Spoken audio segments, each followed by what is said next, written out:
भुलक्कड़ बहू। कल ये तेरी बीवी फोन सब्जी की दुकान में भुलाई। वो तो भला है कि पहले भी 5 बार भूल चुकी है, तो लोगों को पता है कि ये मोबाइल तेरी बीवी का ही है। अरे तो कौन सा आईफोन है जो लोग दबा लेंगे? 2 कौड़ी का फोन है, न लाइट चलती है ना आवाज आती है। बस नाम का फोन है, ये नाम का। अरे नाम के फोन पर तू घंटों पंचायत करती है, न जाने क्या काम होता है। अरे कौन से शहर बाजार में तू काम करती है? बहू सास से जीत तो सकती नहीं थी, वहीं से चली जाती है। लेकिन हाँ, भूलने की आदत उसकी अब भी रहती है। सुनो, नहाने जा रहा हूँ, ऑफिस के लिए देर हो रही है, तो जरा ये शर्ट प्रेस कर देना। और हाँ प्लीज, और कोई शर्ट धुली नहीं है तो थोड़ा ध्यान से करना, ठीक है? अरे हाँ हाँ पता है, हर बात पर सिखाया मत कीजिए। इस घर में शादी करके तो ऐसा लग रहा है कि सामान्य ज्ञान की क्लास ही चलती रहती है हर वक्त। परेशान करके रख दिया है। पति नहाने जाता है और बीवी लग जाती है पति की शर्ट प्रेस करने कि तभी बाहर से आवाज आती है। कोई गरीब साधु को रोटी दे दे। अरे बाबा भूखा खड़ा है तेरे द्वार देवी, बाबा को भिक्षा देकर पुण्य कमा ले देवी। ओहो, ये तो पुण्य की बात है कि बाबा दरवाजे खड़ा है। अब इसकी आवाज सासू माँ को सुनाई नहीं देगी, लेकिन मैं और ये कमरे में हल्के से बात कर ले तो क्या? अरे घूसी चली आती है। चलो पहले बाबा को ये रोटी दे देती हूँ। अब क्या था, रिंकी जाती है बाबा को रोटी देने, लेकिन पीछे छोड़ जाती है पति की शर्ट के ऊपर प्रेस, वो भी गर्मा गर्म। अरे बाबा रोटी तो ले लो, बस ये बता दो कि मेरी किस्मत कब जगेगी। ससुराल में हालात टेबल टेनिस के बॉल की तरह हो गए हैं। कभी कोई इधर फेंकता है तो कभी कोई उधर फेंकता है, कोई इधर मारकर उधर फेंक देता है। समझ में ही नहीं आ रहा कि ये भूलने की आदत कैसे ठीक होगी। कोई उपाय हो तो बता दो ना बाबा। बाबा घर के अंदर देखते हैं तो 1 घंटे बाद टीवी पर गजनी फिल्म शुरू होने वाली होती है। याद है ना, गजनी फिल्म जिसमें आमिर खान को भूलने की बीमारी होती है और वो हर बात को लिख कर याद रखता है। अरे बेटे, हम बाबा हैं, हर किसी सवाल और जीवन में दुख परेशानी का निजात है हमारे पास।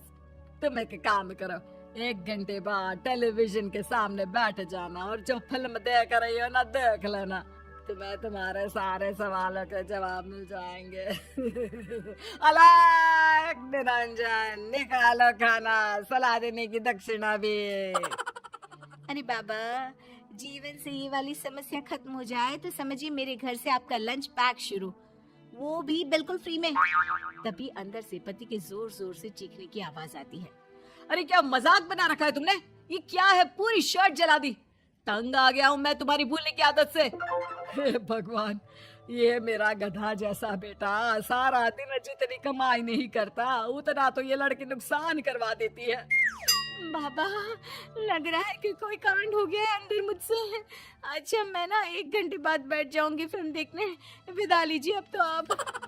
जैसे ही वो घर के अंदर जाती है, सामने पति खड़ा होता है फटी शर्ट पहनकर। ओह, माफ करिए, वो पापा आ गए थे दक्षिणा के लिए। अब कर्म और धर्म का लेखा जोखा भी तो संभालना है ना जीवन में, तभी तो चली गई थी उन्हें रोटी देने। वैसे खुशी की बात है, बाबा ने कहा है कि 1 घंटे बाद टीवी देखना है और टीवी देखते ही मेरी ये बीमारी का निजात निकल जाएगा। हाँ हाँ, और जो नुकसान हो गया है यहाँ, वो क्या तेरा जोगी बाबा भरेंगे? देखिए प्लीज, शर्ट बदल लीजिए ना।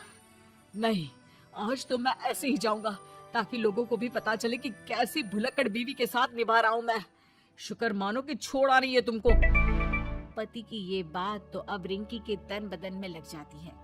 वो सोच लेती है कि अब किसी भी हालत में वो अपनी ये भुलक्कड़पन की बीमारी को खत्म करेगी। फिर क्या था, पति तो फटी शर्ट पहनकर चला जाता है और 1 घंटे बाद बहू कमरे में सो रही होती है कि सास आ जाती है। अरे भुलक्कड़, तुझे तो फर्क नहीं पड़ता, लेकिन हम लोग परेशान हो चुके हैं। जा, तेरा बाबा बोल रहा था ना 1 घंटे बाद टीवी देखना, तो जा देख, क्या पता कुछ सुधार हो जाए। बहू टीवी खोलती है तो सामने चल रही होती है गजनी फिल्म, जिसमें आमिर खान शरीर में या दीवार में लिखकर अपनी चीजों को याद रखता था। तेरी, वाह, ये तो सच में बड़ा सही आइडिया है। इससे मुझे याद रहेगा कि क्या करना है और क्या नहीं। अब तो मैं भी सब सीख लिया करूंगी। वो टीवी बंद करके किचन में जाती है कि सास की आवाज आती है। अरे तेरी बुआ सास आ रही है, खाना बना लेना उसके लिए भी। जी माँ जी, बिल्कुल बना लूंगी। और सुन, वो कल वाला जो आटा बचा था ना, उसकी 2 रोटी बुआ सास के लिए बना देना। आटा पड़ा पड़ा खराब ही हो रहा है। बहू फटाफट रोटी बनाती है, लेकिन तभी उसे ध्यान आता है कि बुआ सास की रोटी तो पुराने आटे से बनानी थी। वो पुराना आटा लेकर रोटी बनाकर उस पर पेन से लिख देती है, पुराने आटे की रोटी बुआ जी के लिए। अरे क्या बन रहा है खाने में? भाभी, आपकी बहू की क्या हाल है? भूलने की बीमारी कम हुई या ऐसे ही तबाही मचा रखी है? अरे क्या बताए, अब आज किसी बाबा से उपाय पता किया है, देखो जरा। भाभी, ये आप ही हो जो संभाल रही हो ऐसी बहू। हम लोगों से तो पता नहीं हो पाता या नहीं। तभी वहाँ बहू आ जाती है। हाँ, तभी तो मैं इनकी बहू हूँ, आपकी नहीं। वैसे मैंने तोड़ निकाल लिया है। अब क्या था, बुआ सास जैसे ही खाना खाने बैठती है कि सास बोल पड़ती है। बहू, याद तो होगा नहीं जो बोला था? याद करो, बुआ के लिए कौन सी रोटी बनानी है, कहा था ना मैंने। जी, सब याद है, सब कुछ, ये लीजिए। लेकिन जैसे ही बुआ सास की रोटी उनकी प्लेट में आती है, वो जोर जोर से चिल्लाने लगती है। अच्छा, तो ये टोटका बताया है तेरे बाबा ने, जो कुछ भूलो लिख लो, क्यों? बहू को लगता है कि बुआ सास तारीफ कर रही है। अब क्या करे, याद रखने के लिए कुछ न कुछ तो करना होगा ना, वरना रोज रोज ताने बोलियां खा खा कर तो मैं परेशान हो गई थी। तो क्या कहा तेरी सास ने? बासी आटे की रोटी बुआ सास के लिए? है? बाबा, अरे हाय, कैसी बात कर रही हो ननद रानी, मैं ऐसा क्यों बोलूंगी? ऐसे आपको कैसे पता चला? क्योंकि तेरी भुलक्कड़ बहू ने ये लिखा है। बहू सबके सामने वो रोटी रख देती है जिसमें लिखा होता है, बुआ सास की रोटी बासी आटे की।